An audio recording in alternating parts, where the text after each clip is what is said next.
আল্লাহ তাআলা বলেন, ফানকাহু মা তাবা লাকুম, পৃথিবীর মানুষ তোমরা বিবাহ করো তোমাদের পছন্দ মতো। আল্লাহ এই আদেশ করেছেন, এর অর্থ এই নয় যে যেসব মহিলা দেখতে অপছন্দ তারা বাকি থেকে যাবে, এ কথা নয়। মানে কেউ ভাগ্য ছাড়া দুনিয়াতে আসেনি। প্রত্যেকটা পুরুষ নারী যখন মায়ের পেটে ৪ মাস, সেদিনই তার রুজি, ভালো মন্দ, ভাগ্য, জাহান্নাম জান্নাত লিখে দেওয়া হয়েছে। কাজেই কোনো নারী সুন্দরী হোক আর না হোক, তার বিবাহ কোথায় হবে, কিভাবে হবে, তা লেখা হয়েছে। তা বাস্তবায়ন হবেই সময়ের গতিতে। আল্লাহ এটা বললেন আপনাকে সান্ত্বনা দেওয়ার জন্য, আপনি যেন বাকি জীবন বলতে পারেন যে আমি দেখে শুনেই বিবাহ করেছি। কিন্তু ঘুরতে ঘুরতে ওখানেই যেতে হবে যেটা লেখা আছে, এর বাইরে যাওয়ার কোনো পথ নেই। পৃথিবী সৃষ্টির ৫০,০০০ বছর পূর্বে ভাগ্য লেখা হয়েছে। মায়ের পেটে যেদিন ৪ মাস, সেটাকে পুনরায় লেখা হয়েছে। মানুষ কে কি করবে, কোথায় থাকবে, কি খাবে, পৃথিবী সৃষ্টির ৫০,০০০ বছর পূর্বে এগুলো লেখা হয়েছে। সেটাকেই মায়ের পেটে ৪ মাস যখন, তখন পুনরায় বাস্তবায়ন করা হয়েছে। যা আমরা পৃথিবীতে এসে ভালো মন্দ ভোগ করছি, ১৯-২০ করার কারো কোনো ক্ষমতা নেই। এটা স্বাভাবিকভাবে, সামাজিকভাবে একজন আরেকজনের উপরে দোষারোপ করে থাকি। মাঝে মধ্যে আমি বলেছি, সেদিন আপনাদেরকে বলছিলাম যে ৩ শ্রেণীর মানুষের সাথে আল্লাহ কথা বলবেন না। ৩ শ্রেণীর মানুষ জাহান্নামে যাবে। তার এক শ্রেণীর মানুষ হচ্ছে মুকাজ্জিবুন বিল কাদারে, ভাগ্যকে যে অস্বীকার করে। ভাগ্যকে অস্বীকার করা হয় কিভাবে? যে আপনার ছেলে আর আমার ছেলে ঢাকা থেকে আসছিল, সিরাজগঞ্জে আপনার ছেলেটা গাড়ি থেকে নেমে গেছে, আর একটা গাড়িতে উঠেছে। ওই গাড়িটা সামনে অ্যাক্সিডেন্ট হয়ে গেছে, আপনার ছেলের হাত ভেঙে গেছে। এখন আপনি বলছেন, আরে আমার ছেলে যদি আগের গাড়ি থেকে না নামতো তাহলে হাত ভাঙতো না। এটা হলো ভাগ্যকে অস্বীকার করা। ঘটনা ঘটবে, এটা লেখা আছে তার তাকদিরে, তাই ও গাড়ি থেকে নেমেছে। আপনাকে এই দিকে আসতে হতো না যে গাড়ি থেকে নেমে এটাতে উঠেছে সেজন্য ভেঙে গেছে। এখন আপনাকে বলতে হবে যেটা ঘটেছে তাকদির, চলো ছেলেকে নিয়ে তাড়াতাড়ি মেডিকেলে যাই, তার কি চিকিৎসা হবে এই পদক্ষেপ গ্রহণ করি। এদিকে না গিয়ে এদিকে এসেছে। যেমন রাসূল সাল্লাল্লাহু আলাইহি সাল্লাম বলেছেন, তোমরা ৩টা ব্যাপারে বদদুয়া করো না। এক, নিজেদের ব্যাপারে বদদুয়া করো না, যে সব ঝামেলার মধ্যে বেঁচে থাকার চেয়ে না থাকাই ভালো। লা তাদু আলা আনফুসিকুম, বুখারী মুসলিমের হাদিস। আল্লাহ রাসূল সাল্লাল্লাহু আলাইহি সাল্লাম বলেন যে তোমরা নিজেদের উপরে বদদুয়া করো না, এসব ঝামেলা বেঁচে থাকার চেয়ে না থাকাই ভালো। এইটা হলো নিজের উপরে বদদুয়া করা। ওয়ালা তাদু আলা আমওয়ালিকুম, তোমাদের অর্থ সম্পদের উপরে বদদুয়া করো না। এই টাকা পয়সার এই ঝামেলা, মামলা, মোকদ্দমা, জমি জায়গা, এসবগুলো না থাকাই ভালো। অর্থ সম্পদের উপরে তোমরা বদদুয়া করো না। ৩, ওয়ালা তাদু আলা আওলাদিকুম, তোমাদের ছেলেদের মেয়েদের উপরে বদদুয়া করো না। ছেলেদের মেয়েদের উপরে বদদুয়া, বাপ মায়ের বদদুয়া একেবারে বিদ্যুৎ কারেন্টের মতো লেগে যাবে, খুব সাবধান। এখন ছেলে বাপকে মেরেছে, তো এখন বাপে বলছে তোকে ত্যায্য পুত্র করলাম, তোকে ত্যায্য পুত্র করলাম, তোকে ত্যায্য পুত্র করলাম। শতবার যদি বাপ বলে যে তোকে ত্যায্য পুত্র করলাম, তো এই কথার কোনোই দাম নাই। বাপ মরলেই ছেলে জমি ভাগ করে নেবে। মানে এই ত্যায্য পুত্র বাক্যের কোনো দাম নাই। ছেলে যখন বাপকে মেরেছে, তখন বাপের উচিত ছিল তাড়াহুড়া করে সুন্দর করে ওযু করে ঘরে ঢুকে সময়ের উপরে 2 রাকাত সালাত আদায় করে কিবলার দিকে মুখ করে হাত উঠিয়ে প্রার্থনা করে বলার দরকার ছিল যে আমি এই জন্য ছেলে তোমার কাছে নিইনি, তুমি আমাকে ছেলে ফিরিয়ে দাও। ছেলে আমাকে মারবে কেন? ছেলে আমাকে সম্মান করবে। আমার ছেলে ভুল করেছে, তুমি আমার ছেলেকে ভালো করে দাও, আর যেন আমাকে কোনোদিন না মারে। ও যেন আমাকে মাথায় করে থাকে, ও যেন আমাকে সম্মান করে, এইটা আমি তোমার কাছে চাচ্ছি। আমি তো এরকম ছেলে তোমার কাছে চাইনি, তুমি আমার ছেলেকে ভালো করে দাও। এইটা ছিল বাপ মায়ের জন্য বলা উচিত। কিন্তু বাপ মা রাগ করে বলছে তোকে ত্যায্যপুত্র করলাম, তোকে ত্যায্যপুত্র করলাম। অথচ ওই কথার কোনো দাম নেই, কোনো দাম নেই। বাপ মরলে জমি ভাগ করে নিবেই, আর নেওয়াটাই ঠিক। পৃথিবীতে বাপ মাকে মানে না যারা, তারা জান্নাতে যাবে না, এ কথা ঠিক। কিন্তু বাপ মা ছেলে মেয়েকে গালি দিবে, বদদোয়া করবে, এটা নয় যে। তখন আপনাকে আমি একটা দেখিয়েছি যে তাৎক্ষণিক দেখেন, বাপ মায়ের দোয়া দেখবেন একবারে তাৎক্ষণিক, হাতে হাতে। 3 জন মানুষ বাল্য অবস্থায় 3টা বাচ্চা দুধ খাওয়া অবস্থায় কথা বলেছে। তার একজন হলেন ঈসা আলাইহিস সালাম, আর একজন হলো জোরায়েজের সপক্ষে একটি দুধের বাচ্চা। জোরায়েজ আজ থেকে নিয়ে হাজার হাজার বছর আগেকার লোক, বানি ইসরায়েলের কাহিনী, খুব বেশি ইবাদত করত। সে তার গির্জাঘরে ইবাদত করছিল। ফাজাত উম্মুহু, ইতিমধ্যে তার মা তার কাছে আসলো। ফাদাত, তার মা তাকে ডাকলো। তখন ও বলছে আবু উসাল্লি আম উজিবহা, আমি এখন সলাত আদায় করব না মায়ের ডাকে সাড়া দেব। এইটুকু দেরি, ভাবতে ভাবতে একটু দেরি হয়ে গেছে যে কি করি, মায়ের ডাকে সাড়া দিব না সলাত আদায় করব, কি করি, একটু দেরি হয়ে গেছে। একটু দেরি হতেই মা খেপে গিয়ে বলছেন আল্লাহুম্মা লা তুমিতহু তুরিয়াহু জুহাল মুমেশাত, আল্লাহ তুমি এই ছেলের মরণ দিও না পতিতালয়ের মহিলার মুখ দেখা পর্যন্ত। এর জন্য একজন পতিতালয়ের মহিলার সাথে একটা সম্পর্ক, দুর্ঘটনা ঘটে যায়, তারপরে যেন ওর মরণ হয়। ও কথা বলতে দেরি করলো কেন? মা ফিরেই যায়নি। ফাজাত ইমরাতুন ফাদাত, হঠাৎ একটা মহিলা এসে তাকে বলছে তুমি আমার সাথে জেনায় লিপ্ত হও। ফাবা, জোরায়েজ অস্বীকার করলেন, ছি ছি ছি ছি ছি বলো কি তুমি। ফাতাতির রাইয়া, তখন ওই মহিলা একটা রাখালের কাছে আসলো। ফাম কানাথু, মহিলা রাখালকে চেপে ধরলো, জেনা করলো। ফাদাত গোলামান, এতে একটা বাচ্চা জন্ম নিল। কালত হুয়া মিন জোরায়েজ, মহিলা বলে দিল এই বাচ্চাটা হলো জোরায়েজের। বদনাম ছড়িয়ে গেল। ফাতাহু, জনগণ জোরায়েজের গির্জাঘরের কাছে আসলো। ফাক্কাসারুহ, এসে তার গির্জাঘরকে একবারে ভেঙে চৌচির খান খান ধুলা ধুলা করে দিল। ওয়ানজালাহু, তাকে গির্জাঘর থেকে টেনে হেঁচড়ে রাস্তায় নামিয়ে দিল। ও সাব্বুহ, যার যা ভাষাতে কুলাইলো সে তার ভাষায় গালি দিল। অনেক নির্যাতিত হওয়ার পরে ফাকামা, জোরায়েজ দাঁড়ালো। ও তাওয়াদ্দা, উজু করলো। অসল্লা রাকাতাইন, 2 রাকাত সালাত আদায় করলো। 2 রাকাত সালাত আদায় করার পরে ফাআতাল গোলামা, ওই দুধের বাচ্চার কাছে আসলো। দুধের বাচ্চাকে বলল মানাবুকা, বলো তো দুধের বাচ্চা তোমার বাপকে? তখন দুধের বাচ্চা বলছে আবিয়ার রাই, আমার বাপ হচ্ছে রাখাল, ছাগলের রাখাল। এ দেখেন দুধের বাচ্চা কথা বলছে, আমার বাপ হচ্ছে গরু ছাগলের রাখাল। তখন গ্রামবাসী বলছে নাবনি সাওমাতা কাবিদ্ধা হবে, তোমার এই গির্জা ঘরটাকে আমরা স্বর্ণ দিয়ে বানিয়ে দেব, যারা ভেঙে ফেলেছে। তখন জোরায়েজ বলছে লা ইল্লাবি তিন, না না না না না, আমার গির্জাঘর স্বর্ণ দিয়ে বানাতে হবে না, আমারটা বানাতে হবে মাটি দিয়ে। মুসলিম। এখানে যে কথাটা বলতে চেয়েছি সেটা হলো এই যে এ দেখেন বাপ মায়ের বদদোয়া,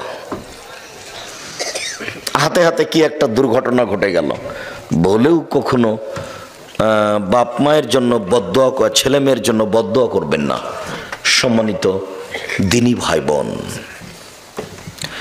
আপনাদেরকে আমরা জোরালো অনুরোধ জানাচ্ছি, আপনারা যে যেখানে আছেন সুন্দরভাবে বসে থেকে ভদ্রতা বজায় রেখে গুরুত্বপূর্ণ আলোচনা শোনার জন্য প্রাণপণে চেষ্টা করুন। এই সময়ে কেউ দোকানপাটে থাকবেন না, আমার এটা জোরালো অনুরোধ। আমি এসেছি কষ্ট করে, একটা দিন বের করতে কত সময় লাগে, কত বছর কেটে যায়, আর এইভাবে আমি আসলাম এত কষ্ট ক্লেশের পরে, আর আপনি এখন দোকানে বসে চা খাবেন, এটা ঘৃণিত কাজ। এই সময় আমি পছন্দ করি না। দয়া করে আপনি আপনার কথাবার্তা চলাচল বন্ধ করুন, সামনে আসুন, কিছুক্ষণ সময় অপেক্ষা করুন, আপনার কিছু না কিছু উপকার করবই করবো ইনশাআল্লাহ। সম্মানিত দিনী ভাই বোন, আল্লাহ তাআলা বলেছেন পছন্দ মতো বিবাহ করো, এর অর্থ এই নয় যে ভাগ্য ছাড়াই কাজ হবে। এটা আপনাকে আল্লাহ সান্ত্বনা দিয়েছেন যে তোমাকে আমি আদেশ দিলাম যে পছন্দ মতো বিবাহ করো, কিন্তু পছন্দ মতো বিবাহ করো মানে 50,000 বছর পূর্বে যেটা লেখা আছে সেটার 19-20 হবে না। কাজেই ছেলের বিরুদ্ধে বদদোয়া করবেন না। ছেলে মেরেছে, ভুল করেছে, আপনি পাল্টা আল্লাহর কাছে হাত তুলে দোয়া করেন, আল্লাহ আমার ছেলে আমাকে মেরে ভুল করেছে, তুমি আমার ছেলেটাকে ভালো করে দাও। ও জন্য এসে আমার পা ধরে বলে আব্বা ভুল হয়েছে, আমাকে মাফ করেন। আর এরপর থেকে সবসময় যেন আমাকে শ্রদ্ধা দেখিয়ে চলে। আল্লাহ তাআলা বলছেন ফানকিহুহুন্না বিইজনি আহলিহিন্না, তোমরা মেয়েদেরকে বিবাহ করো তার অভিভাবক মালিককে বলে, বাপকে বলে। এটা আল্লাহর জোরালো আদেশ।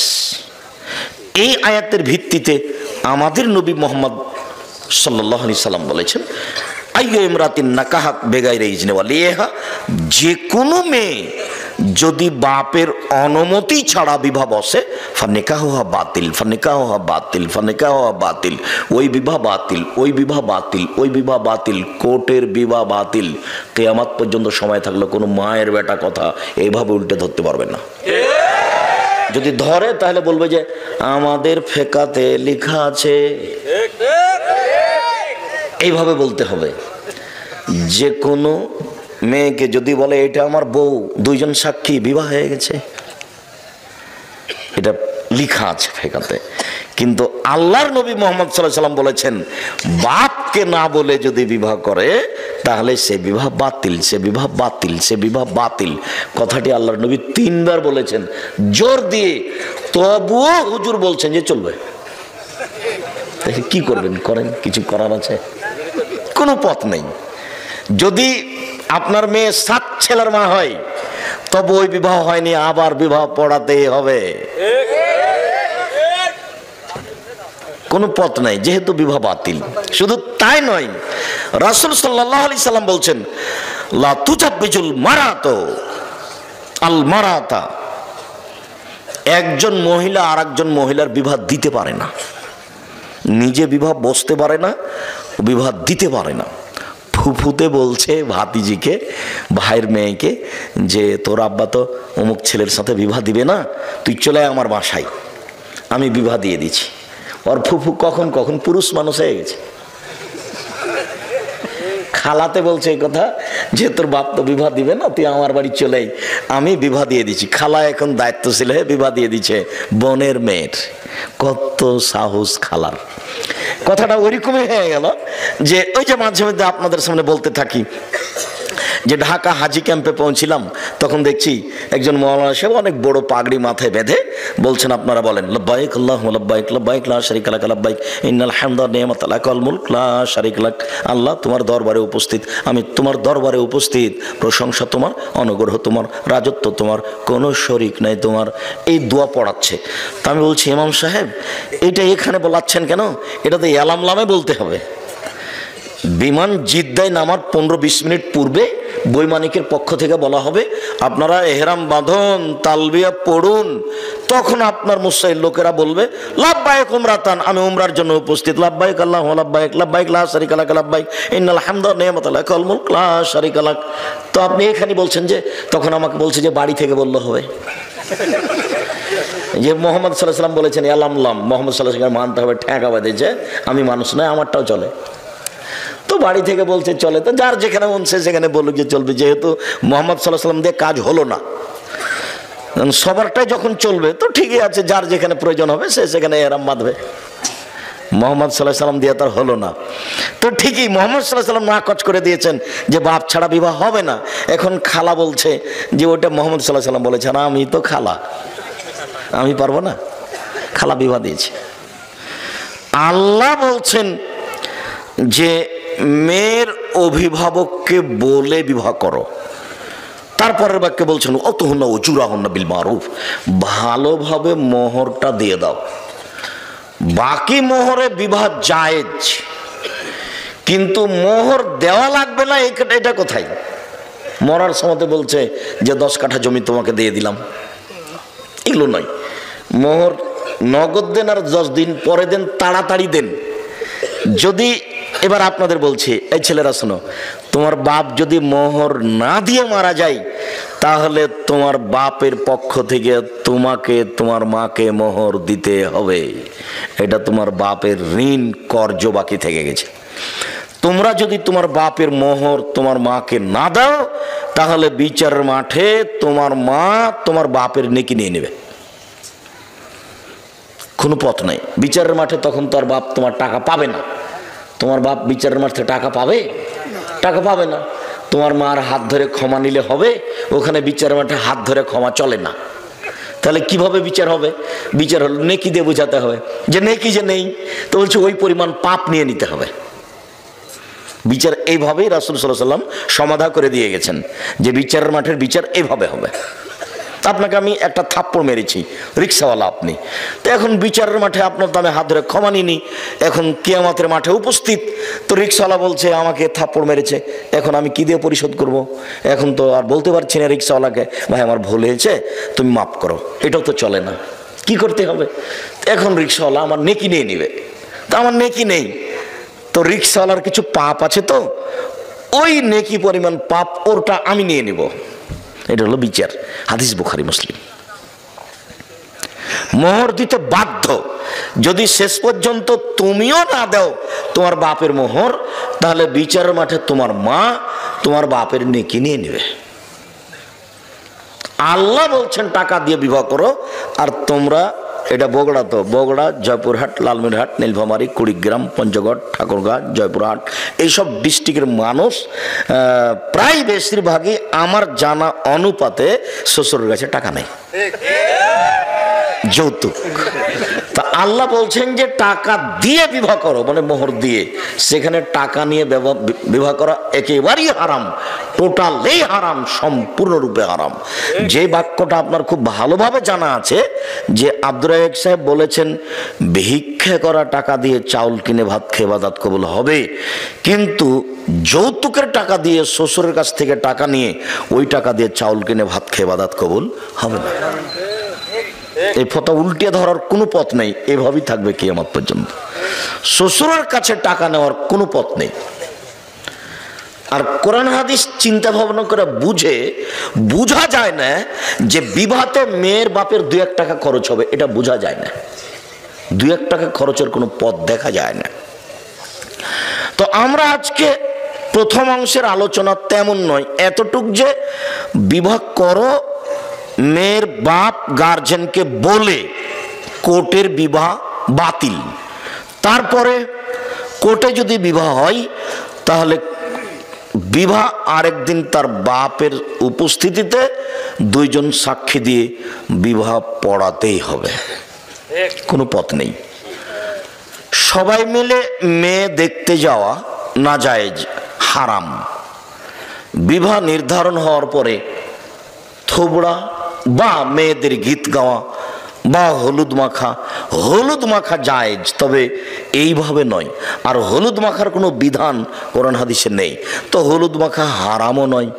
হলুদ মাখতে পারে কেউ, কিন্তু হলুদ তার ভাবেই মাখাবে এটা হতে পারে না, তাহলে বিবাহের সূচনাতেই জেনা।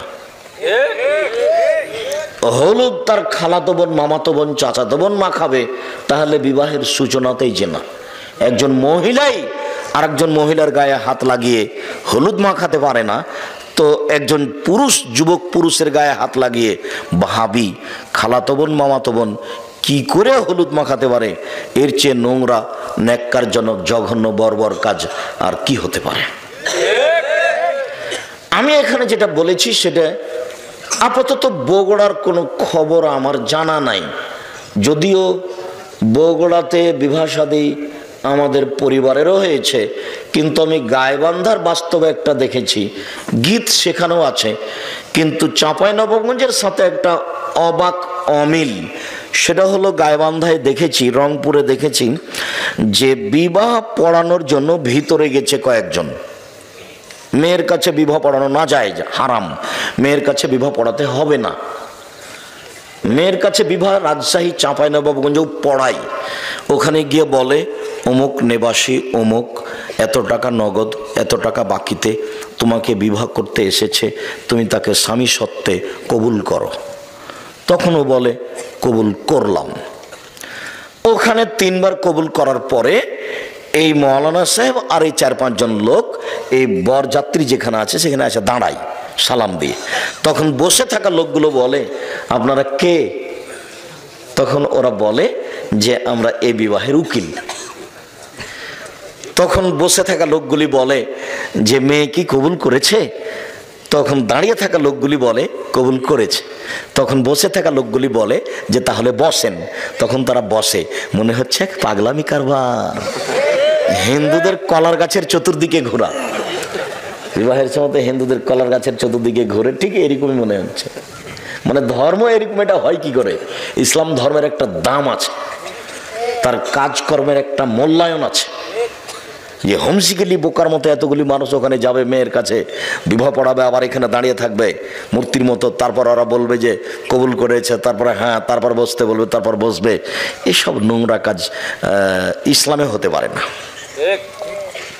মেয়ের কাছে কোনো কথা নেই, মেয়ের বাপই ছেলের সামনে বসে থাকবে, আগে খুতবা হবে, তখন মেয়ের বাপ বলবে আমার মেয়ে খালেদা এত নগদ এত বাকিতে তোমার সাথে বিবাহ বন্ধনে আবদ্ধ হতে রাজি, তুমি তাকে স্ত্রী হিসেবে কবুল করো। তখনও বলবে কবুল করলাম বা কাবিল তো। বুখারী মুসলিমের হাদিসে এসেছে বলবে কাবিল তো, এটা আরবি শব্দ, মানে আমি গ্রহণ করলাম, কবুল করলাম। গুরুত্বপূর্ণ কথা হিসাবে 3 বার বলা যায়। আল্লাহ রাসূল সাল্লাল্লাহু আলাইহি ওয়াসাল্লাম গুরুত্বপূর্ণ কথা 3 বার বলতেন। বিবাহটা 3 বারই পড়াতে হবে এই কথা নয়, একবার বললেও হবে, কিন্তু গুরুত্বপূর্ণ কথা হিসাবে 3 বার বলা যায়। যখন কথাটা শেষ হয়ে যাবে তখন উপস্থিত বৈঠকের লোকেরা বা ইমাম সাহেব বা মেয়ের বাপ বলবেন বারাকাল্লাহু লাকা ওয়া আলাইকা ওয়া জামা বাইনাকুমা ফি খাইরিন। আল্লাহ তোমাকে বরকত দান করুক, তোমাদের 2 জনকে বরকত দান করুক, তোমাদের মাঝে তোমাদের 2 জনকে আল্লাহ কল্যাণের উপরে একত্রিত করুক, তোমাদের দাম্পত্য জীবন সুখী হোক। এইটা হলো দোয়া বিবাহের বৈঠক শেষে। কিন্তু হুজুরের না জানার কারণে হুজুর এখন একটা লম্বা দোয়া মেরে দেবে। তারপরে যে বিবাহ পড়াতে এসেছে ও নিবে কিছু টাকা, যে লিখতে এসেছে ও নিবে কিছু টাকা। সবারটাই হচ্ছে মুহাম্মদ সাল্লাল্লাহু আলাইহি সাল্লামেরটা কেউ করে না, একটু ওটার সাথে কারো সম্পর্ক নাই, ওভাবে সাড়া দিতে হবে না। যেহেতু আমি ওভাবে সাড়া পছন্দ করি না, আপনারা এক খেয়ালে চেয়ে থাকেন, আমার কথাটা ধরে রাখেন, আমি খুশি হব আলহামদুলিল্লাহ। আমল করা তো আর সবার হাতে নয়, সবাই তো আমল করবে না, উপর থেকে যেটা ফায়সালা হবে সেটা। তবে আপনারা চেষ্টা করেন আমল করার, জোর করে কেউ কিছু করতে পারবে না। আল্লাহর নবীর চাচা আবু তালেবের মরণের সময় চলে এসেছে, তো আল্লাহর নবীও ঢুকেছেন ওখানে, আরো মুশরিকরা ওখানে আছে 2-3 জন। তখন আল্লাহ নবী বলছেন চাচা আপনি লা ইলাহা ইল্লাল্লাহ বলেন, বাকিটুকু আমি দেখে নিব। লা ইলাহা ইল্লাল্লাহ শুধু এই বাক্য কিন্তু অনেক দাম। লা ইলাহা ইল্লাল্লাহ মুহাম্মদ রাসূলুল্লাহ এখানে যোগ হবে না। একটু আগে যে আপনারা বললেন শেষ বাক্যে যে আপনারা বলুন লা ইলাহা ইল্লাল্লাহ, শেষে যোগ হয়ে গেছে মুহাম্মদ রাসূলুল্লাহ, ওই অংশ জিকিরে যোগ হবে না। এমনি তো সবাইকে নিয়ে জোরে জিকির করাই না জায়েজ, জোরে জিকির করার প্রমাণের কোনো পথ নেই। তো সবাই যে দেখছি যে মোবাইলে দেখছি খালি চিল্লাচিল্লি করে জিকির করে লাফ দিয়ে বাঁশের উপরে উঠে যাচ্ছে। এখন করছে তো কি করবেন, এখন তো আমাদের তো কিছু করার নেই। সাহাবী রাসূলের সামনে একটু খালি জোর করে বলেছেন সুবহানাল্লাহ আলহামদুলিল্লাহ আল্লাহু আকবার, তখন আল্লাহ রাসূল বলছেন ইরবা আলা আনফুসিকুম, চুপে চুপে জিকির করো, ইন্নাকুম লা তাদুনা আসামাল্লাহ গায়েব, তোমরা যাকে ডাকছো ও বধির নয়, তোমরা যাকে ডাকছো ও অন্ধ নয়, ইন্নাকুম তাদুনা সামিয়াম বাসীরা, তোমরা যাকে ডাকছো সব কিছু শোনে, তোমরা যাকে ডাকছো সব কিছু দেখে। অতএব চিল্লাচিল্লি কেন, চিল্লাচিল্লি কেন? চিল্লাচিল্লির একটা করতে গিয়ে ইহরাম বেঁধে জিকির করা, সেইটা জোরে অনুমতি দিয়েছে। ওখানে আল্লাহ নবী বলছেন ফাতানি জিবরাইল, এখনই জিবরাইল আমার কাছে আসলেন, ও আমারানি, জিবরাইল আমাকে আদেশ করলেন যে আনামরাকুম, আমি তোমাদেরকে বলে দিব, আনতার ফাসাতকুম, তোমরা একবার চিল্লিয়ে বলবে বিল ইহরামে আর তালবিয়া, ইহরাম বাঁধা শব্দটা আর তালবিয়া পড়া শব্দটা একবার চিল্লা চিল্লি করে বলবে। লাব্বাইক উমরাতান, আমি উমরার জন্য উপস্থিত। লাব্বাইক আল্লাহুম্মা লাব্বাইক, লাব্বাইক লা শারীকা লাক লাব্বাইক, ইন্নাল হামদা ওয়ান নি'মাতা লাক ওয়াল মুলক লা শারীকা লাক। লাব্বাইক আল্লাহুম্মা লাব্বাইক, লাব্বাইক লা শারীকা লাক লাব্বাইক, ইন্নাল হামদা ওয়ান নি'মাতা লাক ওয়াল মুলক লা শারীকা লাক। একবারে সৌদি আরবের পাহাড় ফাটিয়ে দিতে হবে, চিল্লে বলতে হবে। এই কথা জিবরাইল বলছেন, এসে আমাদের নবীকে, আমাদের নবী সবাইকে বলছেন। আর এখানে সাহাবীগণ একটু জোরে জিকির করেছে, তখন এবার ধমকে থাক, তোমরা যাকে ডাকছো কি বধির নাকি? তোমরা যাকে ডাকছো কি অন্ধ নাকি? এভাবে চিৎকার করছো কেন? সে জাগনারা এভাবে বলে নিচ্ছে, কিছু করার আছে? কেউ তো দেখে না যে আসলে ধর্ম কি। যেহেতু না দেখেও চলছে, প্রয়োজন তো নেই। কঠোরভাবে যদি আপনারা ধরতেন তাহলে এখানে হতো। তা আপনাদের তো জিম্মেদারি আগে। আপনাদেরকে আল্লাহ বলছেন যে ফাসআলু আহলা যিকরি ইন কুনতুম লা তা'লামুন বিল বাইয়িনাতি ওয়াজ জুবুর। হে দুনিয়ার অজানা মানুষ, তোমরা জানা মানুষের নিকটে জানো প্রমাণ সহকারে। এটা আপনাদের জিম্মেদারি। আব্দুর রাজ্জাক সাহেবকে দাওয়াত দেওয়ার আগে জানতে হবে যিনি কোরআন হাদিস জানেন কিনা। এটা 5 জনকে জিজ্ঞাসা করতে হবে, জানেন খুব, এটা বুঝে নিলাম। তারপরে যেটুকু বলেছেন সেটুকু প্রমাণ ছাড়াই কি বললেন এটুকু দেখতে হবে। প্রমাণ ছাড়া ধর্মে কোনো কথা চলে না। ইসলাম ধর্ম এমন একটা ধর্ম যে নগদ, বাকি কিছু নেই, গোপন দিয়ে কিছু চলে না। নগদ 30 পারা কোরআন, 90 পারা নয়, 60 পারা নয়, কিছুই না, এবারে নগদ, একবারে সব নগদ, কোনো জায়গা বাকি নেই। এমন কোন ফতোয়া নেই ধর্মে যেটা কোরআন এবং সহিহ হাদিস অনুপাতে দেওয়া যাবে না। আমি একটা বক্তব্যে কুষ্টিয়াতে বলেছিলাম যে আমি দীর্ঘ সময় ধরে কলমে ফতোয়া লিখছি। আমি নিজে কলমে ফতোয়া লিখি প্রায় 20 বছর থেকে। এই ঘটনা অনুমান 10 বছর আগে হতে পারে। তা আমি বলেছিলাম যে কোনো ফতোয়া কোরআন এবং সহিহ হাদিস দিয়ে দেওয়া যাবে, কোনো ইজমা কিয়াসের আশ্রয় না নিয়েই চলবে। এ কথা যখন বললাম তখন লাফ দিয়ে একটা সামনে থেকে লোক দাঁড়িয়ে বলল যে আপনি ফতোয়া দেন তো দেখি। 2টা মেয়ে একসাথে জমা ধরে আছে, 2টাই মেয়ে, পূর্ণ যুবতী, দেখতে সুন্দরী, পেশাব পায়খানা একসাথে হয়, অঙ্গ প্রত্যঙ্গ ভিন্ন ভিন্ন, কিন্তু গাটা গায়ের সাথে লাদানা লালেহার লাদানের মতো। মনে পড়ে কি আপনাদের? এইরকম 2টা মেয়ে। তো এখন এদের বিবাহের সময় এসেছে, বলেন বিবাহ কিভাবে দিতে হবে? ও আমাকে আটকাচ্ছে। কথা বুঝতে পারলেন না? তখন আমি বললাম যে আপনার জিজ্ঞাসাটাতে আমার একটা কথা মনে পড়ে গেল। সেটা হচ্ছে ওই অনেকদিন আগের কথা, ক্লাস 3 বইয়ে ছিল।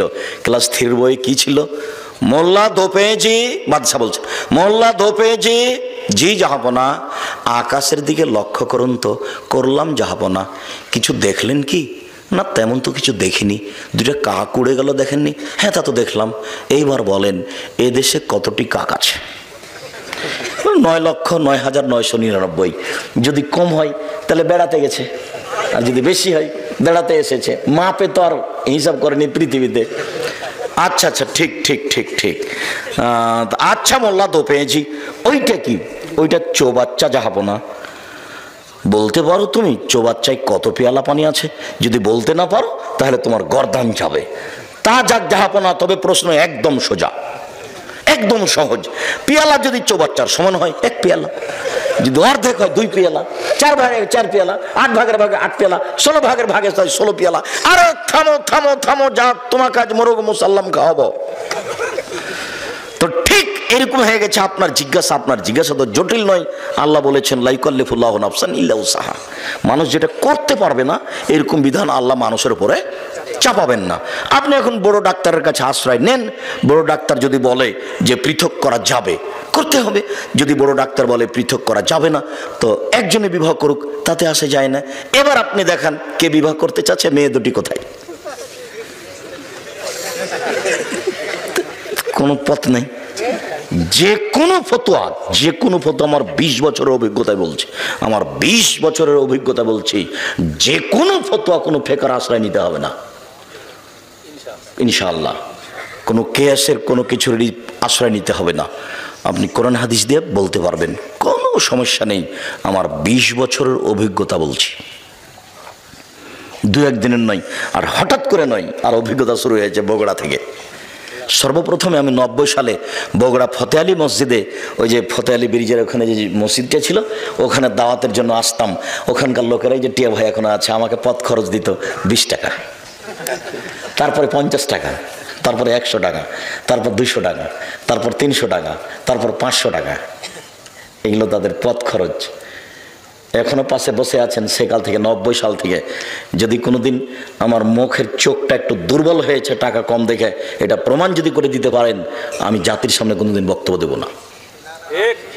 একটু কেমন কেমন লাগলো আব্দুর রাজ্জাক সাহেবকে দেখে, টাকা তো কম দিলাম, তো মনে হলো মুখটা যেন কেমন কেমন মনে হলো। এটা প্রমাণ করতে পারলেন। একবারে সূচনা থেকে তারা আছেন, একেবারে সূচনা থেকে। সর্বপ্রথম যখন এসেছি বগুড়ায়, আল্লাহ আল্লাহর কসম, আল্লাহ আল্লাহর কসম, আল্লাহ আল্লাহর কসম, আপনাকে আমি ফাঁকি দিতে আসিনি।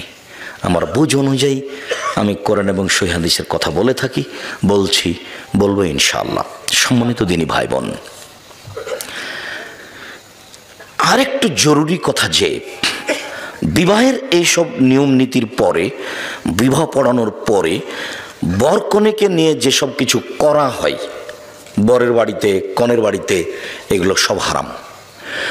বিবাহ পড়ানোর পরে একটা কাজ আছে, সেটা অলিমা। এটা মেয়ে ছেলের বাপের বাড়িতে হবে। আর অলিমাতে শুধু ধনী মানুষকে যদি দাওয়াত দেওয়া হয়, গরিব নিঃস্ব ফকিরকে বাদ দেওয়া হয়, তাহলে ওই খাদ্য ড্রেনে ফেলে দিতে হবে, কুকুরে খাবে। কেন আব্দুর রাজ্জাক এভাবে বললেন কেন?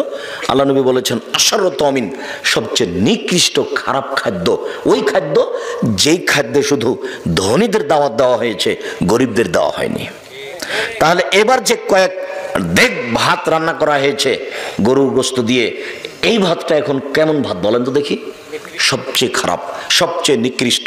এ কথা আমি বলিনি, এ কথা মুহাম্মদ সাল্লাল্লাহু আলাইহি ওয়াসাল্লাম বলেছেন। দেখকে একবার উল্টিয়ে ফেলে দিতে হবে ট্রেনে, কুকুরে খাবে ভাত, মানুষ খাবে না। কেন? এতে কাকে দাওয়াত দেওয়া হয়েছে? শুধু চিনে চিনে ধনীকে দাওয়াত দেওয়া হয়েছে।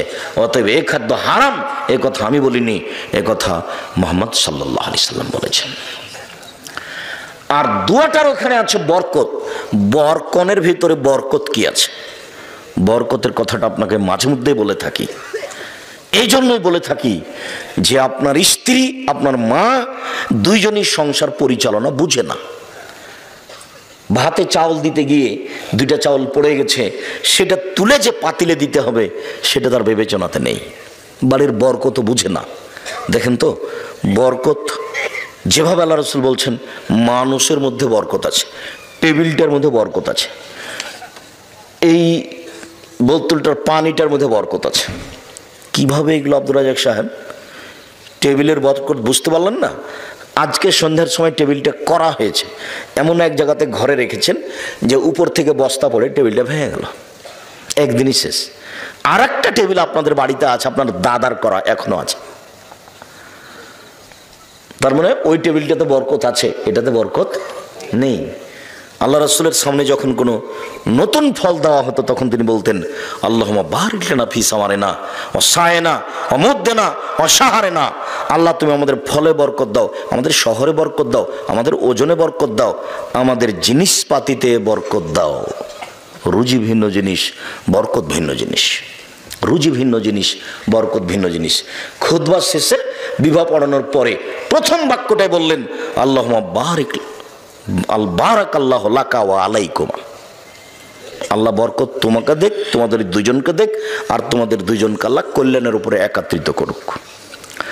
ধর্মের সাথে কারো ভালো সম্পর্ক নেই, কেননা ধর্ম কেউ বুঝে না। যারা প্রচার করছে তারাও বুঝে না, যারা বলছে তারাও বুঝে না।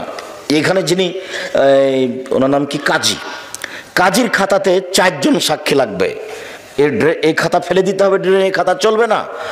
বিবাহের জন্য 4 জন সাক্ষী লাগে না, কয়জন লাগে? 2 জন। এখানে আবার ভাগ করে নিয়েছে, মেয়ের পক্ষ থেকে 2 জন, ছেলের পক্ষ থেকে 2 জন। তার মানে সূচনাতেই গন্ডগোল। আল্লাহর নবী এ কথা বলেননি। আল্লাহর নবী মুহাম্মদ সাল্লাল্লাহু আলাইহি ওয়াসাল্লাম বলেছেন যে একটা বিবাহ জায়েজ হওয়ার জন্য কয়জন সাক্ষী লাগে? 2 জন। ও পুরুষের পক্ষে না মহিলার পক্ষে, এই কথা তিনি বলেননি। তিনি বলেছেন লা নিকাহ ইল্লা বিশাহিদাইনি, 2 জন সাক্ষী ছাড়া বিবাহ হয় না। ওয়ালা নিকাহ ইল্লা বিওয়ালিন, অভিভাবক ছাড়া বিবাহ হয় না। 2 জন সাক্ষী ছাড়া বিবাহ হয় না। 1 জন অভিভাবক ছাড়া বিবাহ হয় না। উকিল বাপ হারাম। নোয়াখালী, কুমিল্লা, পটুয়াখালী, সিলেট, চট্টগ্রাম, ওইসব ডিস্ট্রিক্টে উকিল বাপই বাপ, ওর সাথে মরা পর্যন্ত জামাই মেয়ে সম্পর্ক রাখে। উকিল বাপকে ডেকে নিয়ে আসে, দাওয়াত খায়। যতদিন পর্যন্ত উকিল বাপ বেঁচে আছে ততদিন পর্যন্ত নিজের বাপের যে দামি মানুষ কে? উকিল বাপ। কথা বুঝতে পারলেন না মনে হয়? উকিল বাপ ধর্ম বাপ নয়। বিবাহের দিন যাকে উকিল করা হয় গার্জেন হিসেবে, জি, উকিল বাপই হারাম। বাপ বেঁচে থাকাকালীন উকিল বাপ চলবে না, বাপই তো উকিল। এটা আরবি শব্দ, যার হাতে বিবাহটা সমর্পণ করা হয়েছে। তো আল্লাহর নবী বলছেন যে বিবাহ সমর্পণ করা আছে বাপের হাতে। তো বাপকে বাদ দিয়ে জ্যাঠো কি করে এখানে উকিল হয়ে গেলেন, গ্রামের মলক কি করে উকিল হয়ে গেলেন? সেই উকিল বাপই চলছে বাকি জীবন বাপ হিসাবে, তাকে সম্মান করা, তাকে সময় কাপড় চোপড় দেওয়া। এইভাবে কত ডিস্ট্রিক্টে, বাংলাদেশে, ভারতে, পাকিস্তানে উকিল বাপ চলছে। উকিল বাপ হারাম, বিবাহে কোনো উকিল বাপ ঢুকতে পাবে না। বিবাহের পরে যেটা সেটা অলিমা। এরপরে ছেলে মেয়ে জন্ম নিল, তাদের ব্যাপারে চিন্তা ভাবনা। আমরা আপাতত প্রথম অংশ শেষ করলাম। এভাবেই দু একটা টানা কথা বলে আমি কথাতে, যেহেতু বগুড়ার খবর জানা নেই, কাজে আমি চাঁপাইনবাবগঞ্জের ভাষার কথা বলে থাকি, চাঁপাইনবাবগঞ্জের গতির কথা বলে থাকি, যে রাজশাহী চাঁপাইনবাবগঞ্জে বিবাহের শুরু থেকে এমন কোনো কাজ নাই যেটা জায়েজ। একটা কাজও জায়েজ নয়, সবই হারাম। ওইভাবেই বিবাহ চলছে শুরু থেকে নিয়ে শেষ পর্যন্ত। একটা কাজও জায়েজ নয় বিবাহের, সবই হারাম। এই এলাকা তো হতে পারে যে শুরু থেকে নিয়ে শেষ পর্যন্ত একটাও জায়েজ নয়, সবই হারাম। এইবার পারিবারিক জীবন, স্বামী স্ত্রী সংসার।